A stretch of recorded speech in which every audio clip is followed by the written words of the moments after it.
ప్రభుత్వంలో ఏ నాయకుడు కూడా వ్యక్తిగత కక్షలు లేవు. వాళ్ళకి వ్యక్తిగత కక్షలు ఉన్నాయి కాబట్టే ఒక చట్టం ఏమీ లేకుండా 2 నిమిషాల్లో లోపలేసేవారు. ఈవేళ రెడ్ బుక్ అన్నారు. రెడ్ బుక్ వలన ఎవరికి కూడా అన్యాయం జరగట్లేదు. ఎవరైతే చట్టరీత్యా నేరాలు చేశారు వాళ్ళు చట్ట ప్రకారం ఒక్కొక్కళ్ళు వెళ్తారు. దానికి సమయం పడుతుంది.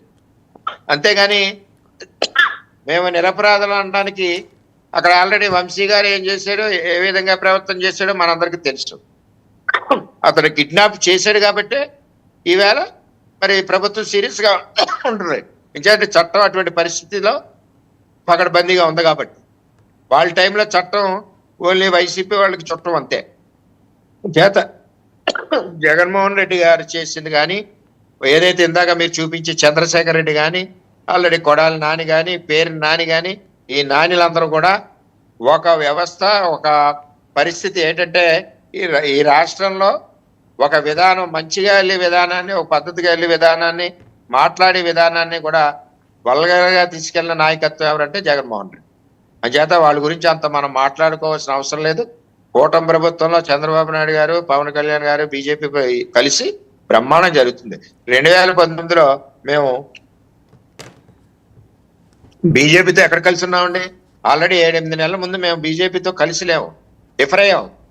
దేని గురించి డిఫర్ అయ్యాం? రాష్ట్ర పరిస్థితి గురించి డిఫర్ అయ్యాం. అప్పుడు ఆ రోజు పరిస్థితుల్లో అప్పుడు ఈయన చూని ఆ టైంలోనే డీజీలు మార్పించి, ఎలక్షన్ ఆఫీసర్లు కమిషనర్లు మార్పించి ఆ రోజు తెలుగుదేశం పార్టీని ఓడించడం జరిగింది. అవన్నీ మర్చిపోయి మేం కాదు, ముందు కాళ్ళు పట్టుకుంది మీరు. ఈ వేళకి కాళ్ళు పట్టుకున్న కాళ్ళు వదలకుండా ఉండేది మీరు, మీ కేసుల గురించి. మొన్న సుప్రీంకోర్టు ఆల్రెడీ డైరెక్షన్ ఇచ్చింది, ఈ కేసులన్నీ ముందు వదలగొట్టమని. ఇన్ని పెట్టుకుని వేళ అతను కాదు. ఇప్పుడు రెడ్ బుక్ అంటున్నారు, నెక్స్ట్ ఎవరండి? వంశీ గారు అయిపోయారా? ఇంకా నెక్స్ట్ ఎవరు? మీకు ఏమైనా ఇన్ఫర్మేషన్? నెక్స్ట్ ఎవరైనా చట్టరీత్యా నేరం చేశారన్నది చట్టానికి తెలిసి చట్టం పనిచేసుకుని వాళ్ళని తీసుకెళ్తుంది. అంతేగాని ఇది లోకేష్ గారి వ్యక్తిగతం కాదు, చంద్రబాబు నాయుడు గారి వ్యక్తిగతం కాదు, పవన్ కళ్యాణ్ వ్యక్తిగతం కాదు, ఎవరి వ్యక్తిగతం కాదు. వ్యక్తులతో ఎవరికి కష్టం లేదు.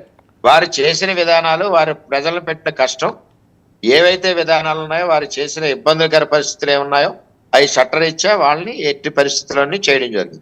ఇప్పుడు ఇక్కడ ఇంకా అందరూ ఫోటోలు చూస్తా ఉన్నాం. వీళ్ళు ఏ విధంగా మాట్లాడారండి, మేడంని ఏ విధంగా మాట్లాడారండి చంద్రశేఖర్ రెడ్డి గారు. వాళ్ళు ఒక ఎంపీని పక్కన పెట్టుకుని ఆ రోజు ఇవన్నీ పేరున్నాని ఏ విధంగా మాట్లాడారండి, రోజా ఏ విధంగా ఓకే, శివశంకర్ గారు నమస్తే.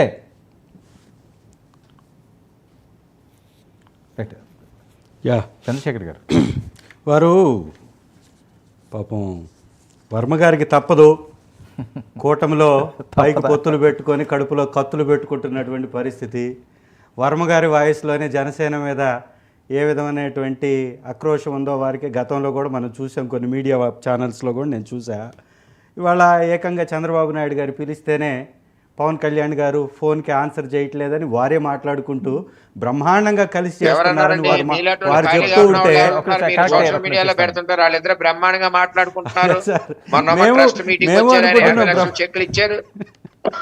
మీకు కావాల్సింది ఏంటంటే వాళ్ళిద్దరూ ఇడిపోవాలి. అప్పుడే మీరు బాగుపడతారు. జరిగే పని కాదు. శివశంకర్ గారు నమస్తే. నమస్తే వర్మ గారు, మీకు చర్చలో పాల్గొంటున్న చంద్రశేఖర్ గారు, వర్మ గారికి, 99 ప్రేక్షకులందరికీ కూడా నమస్కారాలు. శివశంకర్ గారు, జగన్మోహన్ రెడ్డి గారు 2.0 ఆయన కాన్ఫిడెన్స్ 30 సంవత్సరాలు తిరగలేదు అంటున్నారు. ఎవ్వరూ ఏమీ పీకలేరు, ఎవరైనా ఎక్స్ట్రాలుగా చేస్తే నేనే వస్తాను, గుడ్డలు ఉడదీస్తాను అని చెప్పి హెచ్చరిస్తున్నారు. మంచిదండి, చాలా మంచిది. ఇక్కడ పీకించుకోవడానికి ఎవరు లేడు. ఆయన 30